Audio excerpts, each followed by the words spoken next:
UAE 대표단이 공식 발표도 없이 극비리에 한국을 찾았습니다. 그것도 한 번이 아닙니다. 이 방문이 왜 이렇게 조용히 진행됐을까요? 천궁, 이를 달라는 나라가 UAE만이 아닙니다. KF-21을 달라는 나라가 동남아시아만이 아닙니다. 그리고 유럽에서는 독일과 프랑스가 만들겠다던 차세대 전투기 프로그램이 또다시 삐걱대고 있습니다. 이 세 가지 사건이 동시에 일어나고 있다는 걸 하나의 흐름으로 연결해서 본 적이 있어요. 오늘 그 구도를 처음부터 끝까지 들여다보겠습니다. 표면만 보면 간단한 방산 수출 이야기처럼 보입니다. UAE가 미사일 사러 왔고 인도네시아는 분담금이 문제고 유럽은 자기들 전투기 개발이 늦어지는 거 각각 따로따로 보면 그냥 뉴스 토막들입니다. 그런데 이 세 가지를 연결하면 한국 방산이 지금 세계의 어느 자리에 있는지가 보이기 시작합니다. 표면부터 시작해서 구조까지 내려가 보겠습니다. UAE 대표단이 한국을 방문한 건 공식 루트가 아니었습니다. 국방부 공식 발표도 없었고 보도 자료도 나오지 않았습니다. 그런데 이 방문이 알려졌다는 건 협상이 이미 상당히 진행된 단계에 있다는 신호입니다. 방산 협상에서 극비 방문이 외부에 알려지는 시점은 양측이 대략적인 조건의 윤곽을 맞춰가는 단계에 들어섰을 때예요. 아직 발표할 단계는 아니지만 더 이상 숨길 수도 없게 된 단계입니다. UAE가 원하는 건 천궁, 이 미사일 그 자체만이 아닙니다. UAE의 국영방산 그룹인 EDG가 지금 추진하는 건 자국방산 내재화 전략입니다. 단순 구매가 아니라 기술 이전과 공동 생산 조건을 요구하고 있어요. EDG 그룹은 2019년 UAE 정부가 설립한 방산 통합 그룹으로 무인기, 사이버, 미사일 분야에서 자국 생산 능력을 갖추겠다는 장기 전략을 추진하고 있습니다. 중동 산유국이 석유 이후 시대를 준비하는 방식 중 하나가 방산 내재화라는 건데 이걸 위해 필요한 게 기술 이전입니다. 미국이 패트리어트 시스템을 UAE에 판매하면서 기술 이전은 철저히 거부해온 게 10년 넘게 이어진 패턴입니다. 원천 기술 유출 우려 때문이라고 공식적으로는 설명하지만 실제로는 중동 지역 국가들이 자체 생산 능력을 갖추는 걸 원하지 않는다는 게 더 정확한 배경입니다. 팔되 의존하게 만들되 독립하게는 두지 않는 구조예요. 이란의 호르무즈 봉쇄 위협이 상시화된 UAE 입장에서는 자국에서 수리하고 보충할 수 없는 방공 시스템이 진짜 방어가 될 수 있는지 계속 물어왔을 겁니다. 전쟁이 나면 미국이 부품을 즉시 보내줄 거라는 보장이 없으니까요. 이 맥락을 더 이해하려면 중동 안보 지형 변화를 봐야 합니다. 아브라함 협정 이후 UAE는 이스라엘과 관계 정상화를 했습니다. 그런데 이게 UAE 방공 수요와 묘하게 맞물려요. 이스라엘과 협력하는 나라가 됐다는 건 동시에 이란의 직접 타격 대상이 될 수 있다는 뜻입니다. UAE가 방공 시스템 강화에 집착하는 건 이 지정학적 위치 변화와 무관하지 않아요. 그리고 이스라엘 방공 시스템을 직접 구매하는 건 아랍 세계에서의 정치적 부담이 있고 미국 패트리어트는 기술 이전이 안 되고 이 조건이 모두 맞아떨어지는 대안으로 한국이 올라온 겁니다. 한국은 달랐습니다. 천궁, 이는 독자 개발 체계라 한국이 기술 이전 조건을 자체적으로 결정할 수 있습니다. 그리고 한국은 방산 수출에서 기술 이전 유연성을 전략적 카드로 써왔어요. 폴란드와의 K-전차, K9 자주포 계약에서도 기술 이전과 현지 생산이 핵심 조건이었던 것 기억하시죠?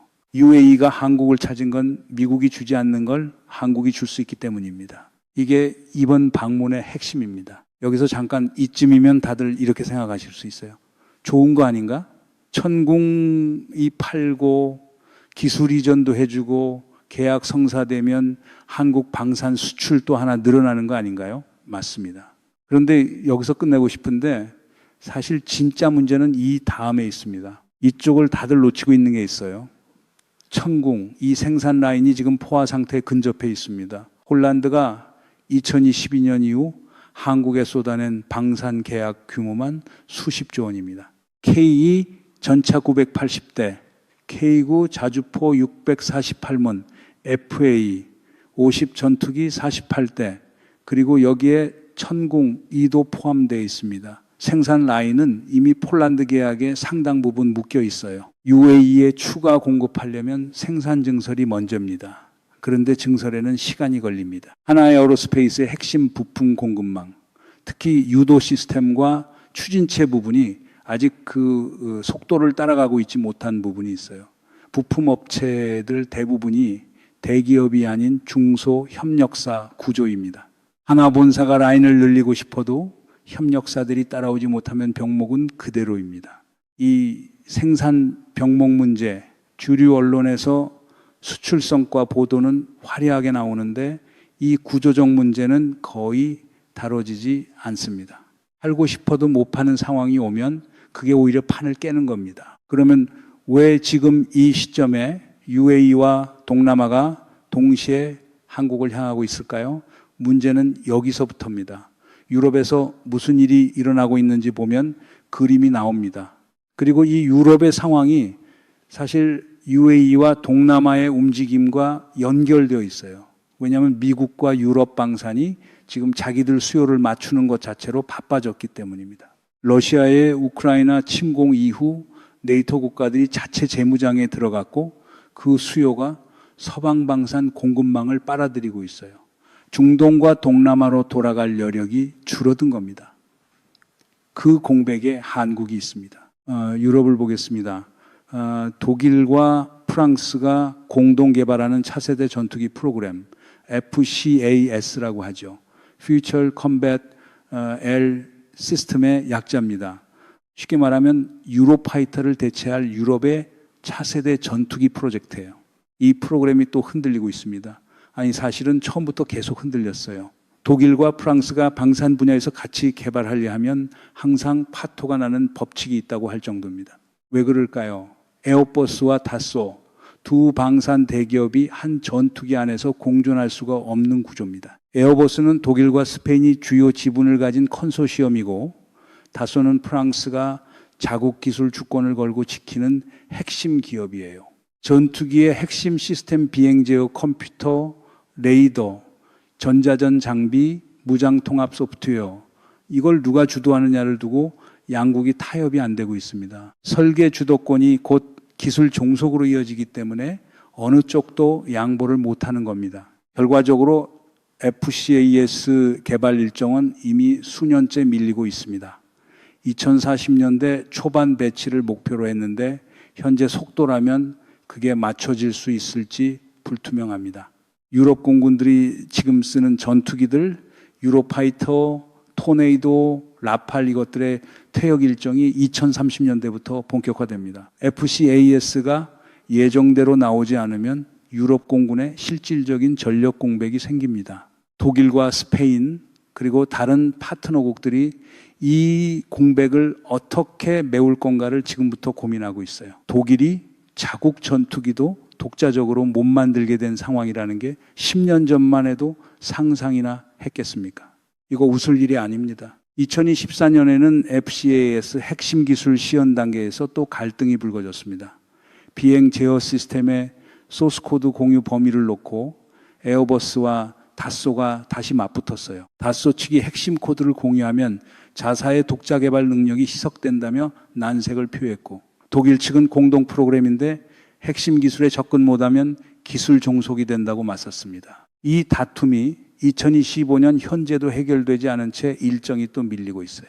유럽에서 차세대 전투기를 놓고 두 나라가 이 수준의 신뢰 문제를 드러내고 있다는 게 한국 입장에서는 기회의 창이 열려 있다는 신호입니다. KF-21이 여기서 들어갑니다. KF-21은 단순한 전투기가 아닙니다. KF-21의 핵심 설계 개념 중 하나가 개방형 구조입니다. 자국 방산업체의 장비와 무기를 통합할 수 있는 플랫폼이에요. 독일이 자국 미사일 시스템을 KF-21에 탑재하고 스페인이 자국 전자전 장비를 넣어서 자국 버전으로 운용할 수 있습니다. 이 조건을 제공할 수 있는 플랫폼이 현재 시장에서 KF-21 외에 없어요. F-35는 미국이 시스템 통합을 틀어주고 있어서 타국 장비를 넣는 게 사실상 불가능합니다. 한국이 KF-21을 독일이나 스페인 같은 나라들한테 자기 나라 방산업체 제품들을 장착해주고 자기 버전으로 업그레이드를 해줄 수 있는 유일한 플랫폼이라는 얘기가 그래서 나오는 겁니다. 독일과 프랑스도 독자적으로는 차세대 전투기를 못 만드니까 한국이랑 협력할 가능성이 생긴다는 게 이제 농담이 아닌 얘기가 되고 있습니다. 한국이 들어갈 유럽의 빈자리가 생기고 있는 것. 이 모델이 이미 한번 작동했다는 걸 보여주는 사례가 있습니다. 폴란드입니다. 폴란드가 2022년 이후 한국 방산에 쏟아낸 계약은 단순한 무기 구매가 아니었어요. K전차는 폴란드 현지에서 면허 생산, K9 자주포도 현지 조립, FA50은 향후 추가 도입 협상 과정에서 폴란드 방산업체 부품 통합 가능성까지 테이블에 올라왔습니다. 폴란드는 한국 무기를 사면서 동시에 자국 방산 육성의 발판으로 활용하고 있어요. 이게 한국이 제공하는 기술 이전 유연성 모델이 실제로 작동하는 방식입니다. UAE가 이 모델을 천궁리에 적용하고 싶어 하는 거고, 독일이 이 모델을 KF21에 적용할 수 있는지 들여다보고 있는 겁니다. 이제 인도네시아 얘기를 해야 합니다. 인도네시아는 지금 KF21 공동개발 분담금 납부를 계속 지연하고 있습니다. 원래 인도네시아의 분담금 비율은 전체 개발 비용의 20% 수준이었습니다. 총액으로는 수조 원 규모예요. 그런데 지금까지 납부된 건 그 일부에 불과하고 재협상 요청이 이어지고 있습니다. 표면적인 이유는 재정 압박입니다.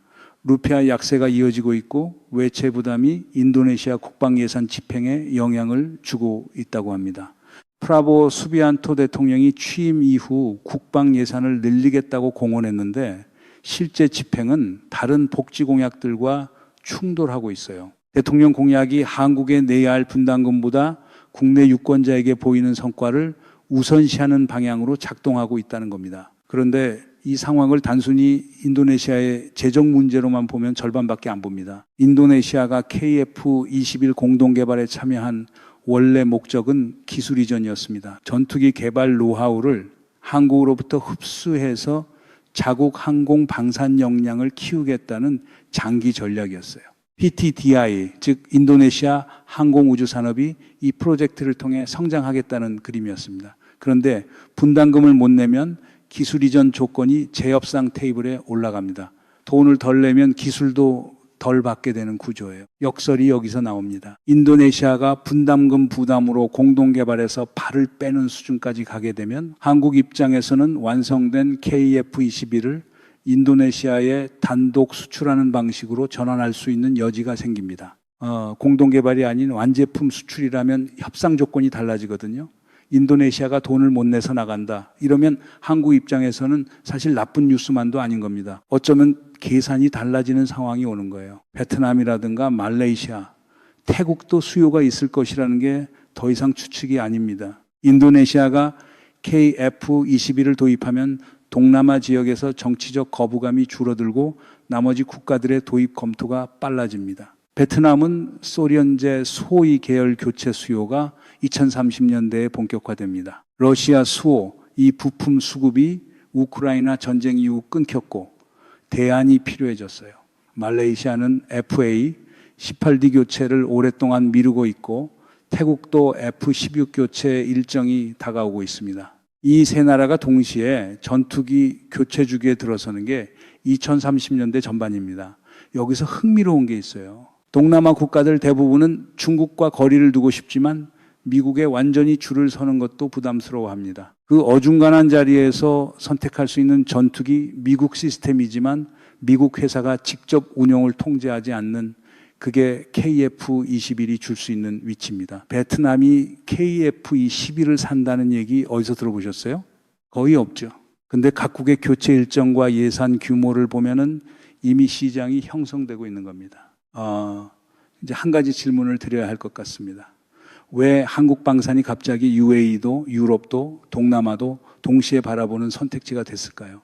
기술력만의 문제가 아닙니다. 미국은 최고 기술을 갖고 있지만 기술 이전을 안 줍니다. 유럽은 기술 이전 협상은 가능한데 납기가 안 됩니다. 러시아의 우크라이나 침공 이후 유럽 방산 수요가 폭발했는데 유럽 방산 업체들이 그 수요를 따라가지 못하고 있어요. 독일이 탄약을 사겠다고 했더니 배달이 몇 년 뒤라는 얘기까지 나왔을 정도입니다. 중국이나 러시아한테 살 수는 없고 미국은 조건이 까다롭고 유럽은 재고가 없고 이 상황에서 납기, 가격, 기술 이전 유연성 세 가지를 동시에 제공하는 나라가 어디 있냐고 하면 지금 시장에서 유일한 답이 한국입니다. 또다시 전쟁이 날 것이기 때문에 이걸 준비해야 한다고 했을 때 유일한 대안이 KF-21밖에 없다는 말이 나오는 게 과장이 아닌 거예요. 이 세 가지 조합을 갖춘 나라가 한국이 처음이 아닐 수도 있습니다. 냉전 시절 소련이 같은 역할을 했어요. 미국이 주기 싫어하는 무기를 기술이전까지 포함해서 팔았고 그게 소련 외교의 핵심 도구였습니다. 지금 한국이 그 자리에 있다는 게 한국의 전략적 위치가 얼마나 달라졌는지를 보여주는 겁니다. 다만 소련과의 차이가 있어요. 소련은 적대 진영에 팔았지만 한국은 어느 진영에도 완전히 묶이지 않은 중간 지점에서 팔고 있습니다. 그 위치가 지금의 한국 방산 외교를 가능하게 하는 겁니다. 가격 얘기도 해야 합니다. F-35 대당 가격이 최근 계약 기준으로 8천만 달러에서 1억 달러 수준입니다. 한 대에 1천억 원이 넘어요. 동남아 국가들 국방 예산 규모에서 이게 현실적인 숫자가 아닙니다. 베트남 전체 국방 예산이 연간 6조 원 수준인데 F-35 한 대가 국방 예산의 1.5%입니다. KF-21은 아직 수출 단가가 확정되지 않았지만 FA-50 수출 가격대를 참고하면 F-35 대비 절반 이하로 예상되고 있어요. 동남아 국가들이 수십 대를 도입해야 하는 교체 수요를 감당하려면 가격 현실성이 중요합니다. 이 가격 지점에서 전투기를 납기와 기술이전 유연성까지 포함해 제공할 수 있는 나라가 한국뿐이라는 얘기가 나오는 겁니다. 한국이 팔고 있는 건 무기가 아닙니다. 전쟁을 준비할 수 있는 자유입니다. 이 구도를 주류 언론에서 이렇게 연결해서 짚었던 적이 있었나요?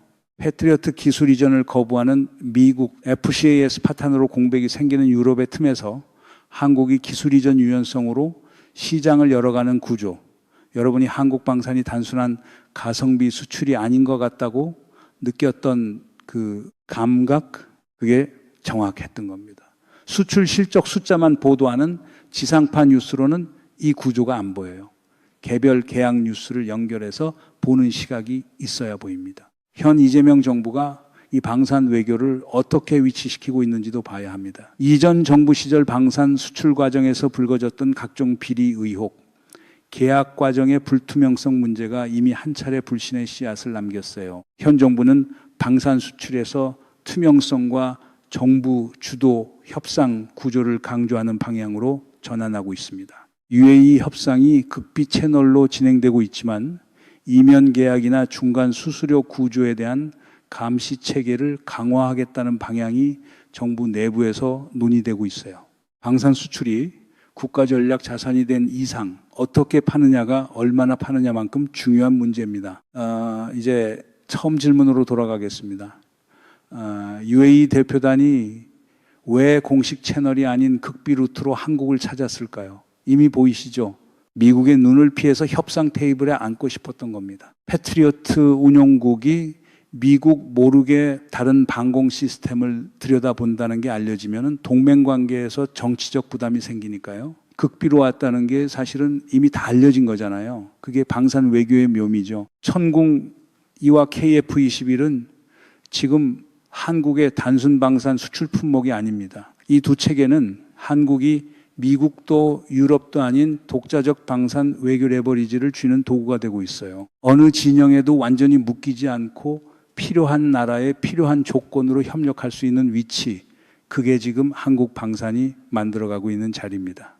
오프닝으로 돌아가 보면 왜 UAE가 극비리에 왔는지 이제는 다른 층에서 보입니다. 미사일 하나를 사러 온 게 아니에요. 미국 없이 방어할 수 있는 능력을 사러 온 겁니다. 그리고 한국이 그걸 줄 수 있는 나라가 됐다는 것. 이게 오늘 이야기의 핵심입니다. 그런데 한 가지가 남습니다. 한국이 이 기회를 실제로 잡을 수 있는가?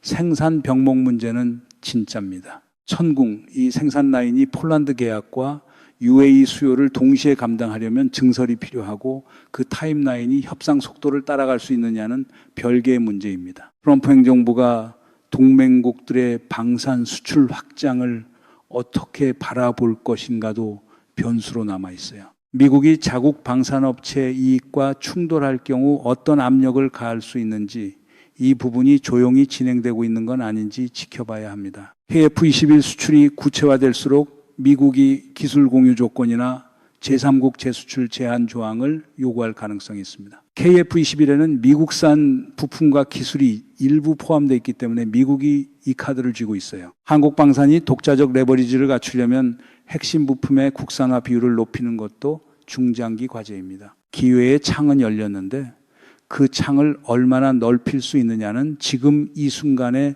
준비에 달려 있습니다. 이 구조적 리스크는 오늘 다 다룰 수 없습니다.